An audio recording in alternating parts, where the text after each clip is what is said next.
Alors, bon, alors, vous qui êtes alors plutôt, pas mélancolique, mais plutôt un homme ardent, hein, alors expliquez-nous, quelle est votre priorité dans la politique culturelle aujourd'hui? Est-ce que c'est la lecture, c'est la conservation du patrimoine? Vous n'avez pas l'argent pour tout, aucun ministre de la Culture n'a l'argent pour tout. Est-ce qu'il y a un patrimoine fabuleux ici? Est-ce que c'est le cinéma? Est-ce que vous donnez assez d'argent, par exemple, pour le cinéma? Ben, est-ce que vous donnez assez d'argent pour le cinéma? Vous pouvez lui demander. Oui, le cinéma, c'est l'argent. Oui, ils vous en donnent assez? Ça fait la saudade. Oui. Alors, qu'est-ce que vous avez décidé de faire pour la culture dans ce pays? Ce que j'ai essayé de faire, je crois que c'est très important pour le Portugal, c'est que les gens comprennent vraiment l'importance d'avoir un ministère de la culture, c'est une politique pour la culture. C'était une chose qui n'existait pas, qui n'a pas existé pendant longtemps au Portugal et que je crois qui est fondamentale pour la modernisation, pour le développement du pays.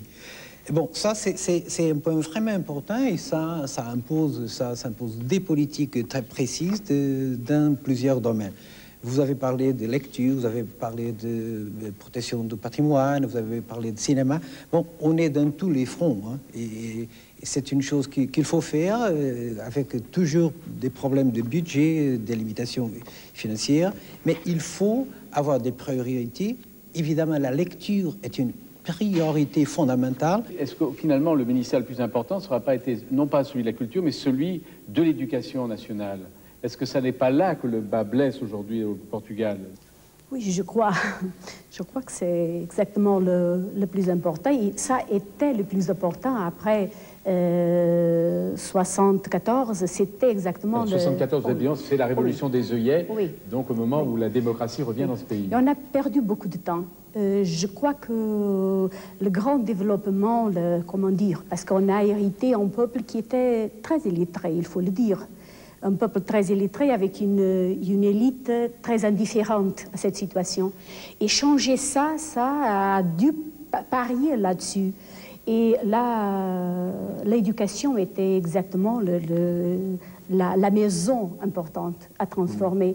On a perdu beaucoup de temps, je crois, et pour le moment, on parle de cette grande passion du gouvernement, tout ça, mais quand même, je crois qu'il faut donner des pas de géant. Par exemple, du point de vue de la lecture est importante dans ce cas.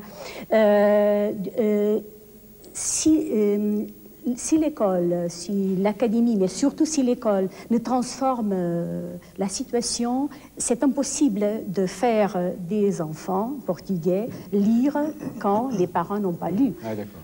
Oui, il y a beaucoup de choses qu'on fait ensemble. Bien sûr, l'éducation et la culture, ce que je ne suis pas d'accord, je crois que ça a des conséquences vraiment négatives pour la culture, c'est de dire, bon, l'essentiel de la culture, ça le fait l'éducation, c'est la lecture. Ça, c'est pas la politique pour moi, de mon point de vue, de la culture.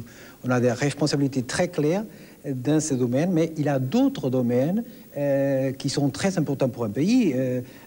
Au Portugal, il y a une chose que je demande parfois à mes amis, de voir, par exemple, qu'ils lisent la presse des derniers mois et qu'ils me disent pourquoi est-ce que le Portugal est parlé dans le monde.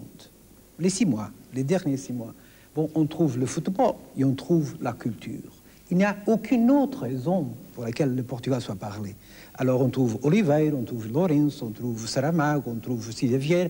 Il y a plusieurs domaines, effectivement, où les Portugais sont connus, où ils sont créatifs, ils sont importants. Alors, je crois qu'on doit penser à ça pour voir qu'il se trouve là vraiment un enjeu stratégique pour l'affirmation du pays, pour son développement et pour son affirmation dans le monde. Alors, la politique culturelle ne peut pas se réduire à la lecture. Elle doit appuyer la création, parce que là, je crois, est son avenir. Oui.